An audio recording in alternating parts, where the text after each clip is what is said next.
4-5 દિવસ પહેલા મારી ગાડી પલટી ખાઈ ગઈ હતી રોડ ઉપર. મારી ગાડી રોડ ઉપર પલટી ખાઈ ગઈ હતી અને મેં ખુદે એવું નક્કી કરી લીધું હતું કે હવે ગોવિંદ ગઢવીનું પૂરું એમ.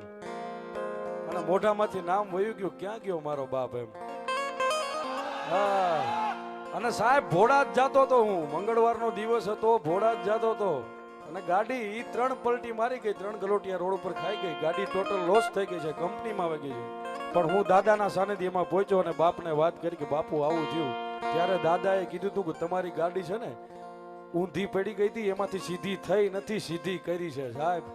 હા, અને સાહેબ બાપે તો એમ કીધું તું આ તો 3 ગલોટિયા મારી ગઈ, કદાચ ગોવિંદ ગઢવીની ગાડી હળગી ગઈ હોય ને તોય હાજો કાઢે ઈ મારો ભોળા વાળો બાપ.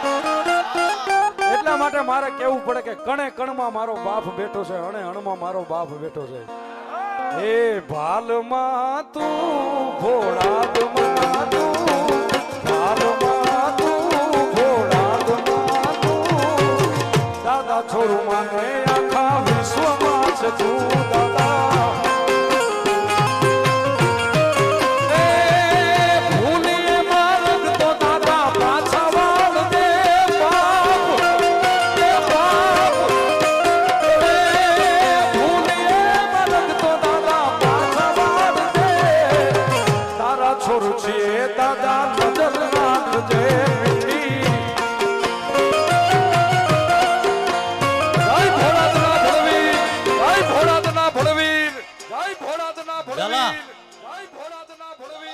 આ તો કદાચ જગત ને એમ થાય થઈને સાંભળીને કે બાકી મેં આગલા પ્રોગ્રામમાં 10 દી માર કીધું ગોવિંદભાઈ કદાચ યમરાજે આવ્યો હોય ને ભાઈ, અને જો કદાચ વાળે હલવા દો મારીને તારી ઓળખાણ નકામી પડી જાય. એટલે ઝાલા એ નહીં ભાઈ, આજ બોલું ને કાલ ના થાય ભાઈ.